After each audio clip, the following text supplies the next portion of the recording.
I'm Connie, and I have a book about somebody named Annie. Annie and the Wild Animals. There are other books about Annie, and they have similar pictures.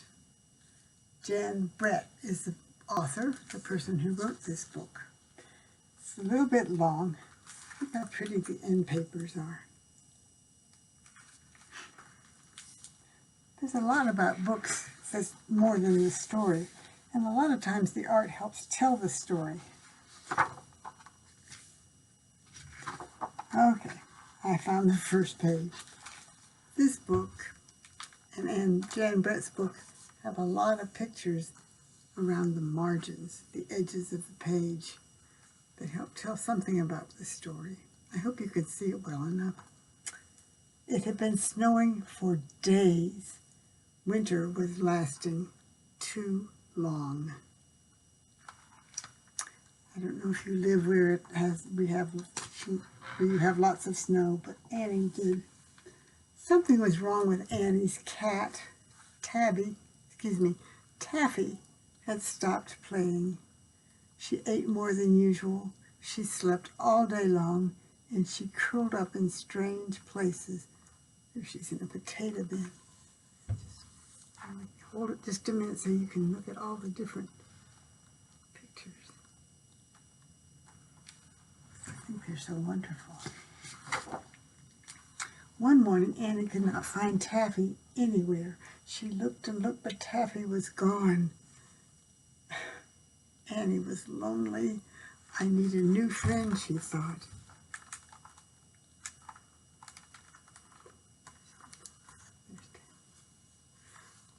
That's supposed to look like snowflakes.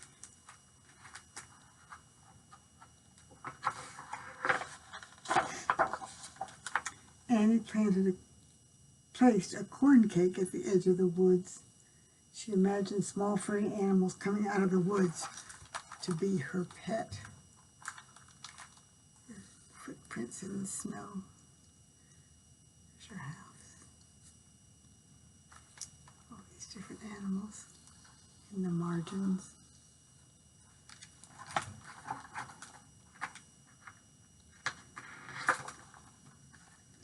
In the morning, the corn cake was gone, and in its place stood a giant moose.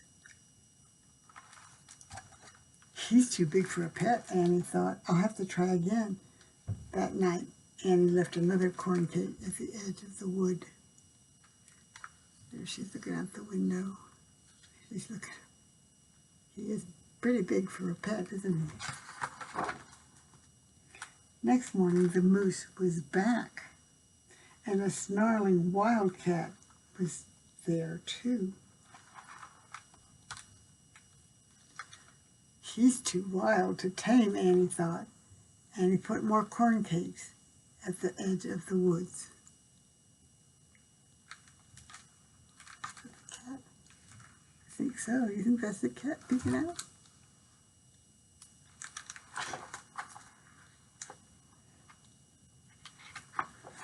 Sometimes when it's hard to turn the page, try to think about those animals that she found in the... Oh my goodness, wait till you see this one. The next morning, a big growling bear was there with the moose and the wildcat. Look at Annie. She looks a little surprised.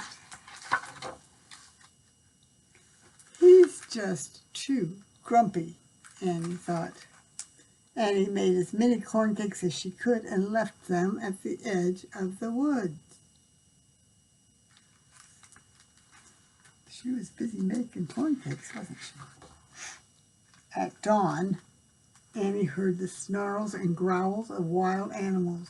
There was a moose, the wildcat, and the bear. A stag, a large gray wolf, and a black bear had joined them. Not one of them is soft and friendly like Taffy, Annie thought.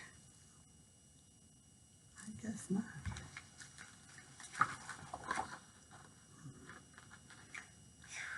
Imagine having a deer and a moose and a bear in your house. Oh, my goodness. Ah.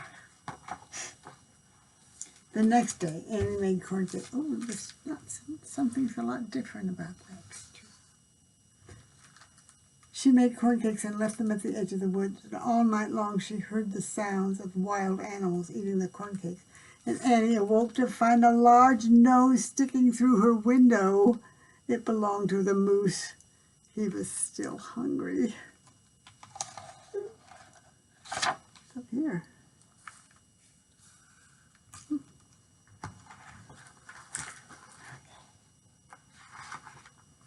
There were wild animals everywhere. They roared for their next meal, and her little house shook. Goodness. Looky there.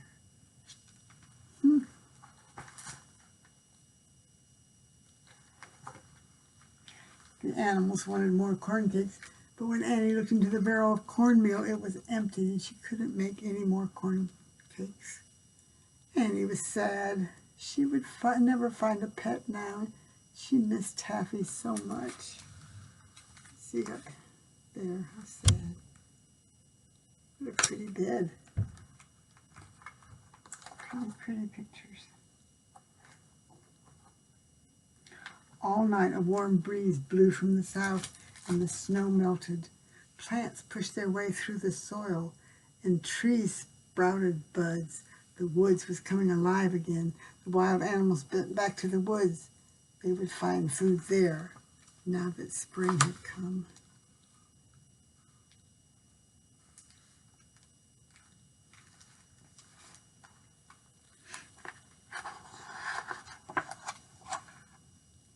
Then, as unexpected as the warm spring breeze, Taffy walked proudly toward Annie. There's Taffy. Taffy, Annie exclaimed, you've come home. Where have you been? Taffy looked back the way she had come.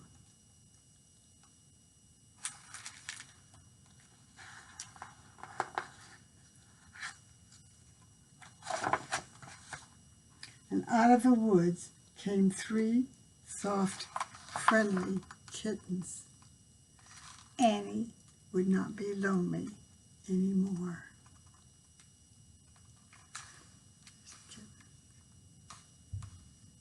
I guess that's Taffy. And that's the end of that beautiful story. Thank you. I'm glad that you came, and I hope you will join me again someday. Bye.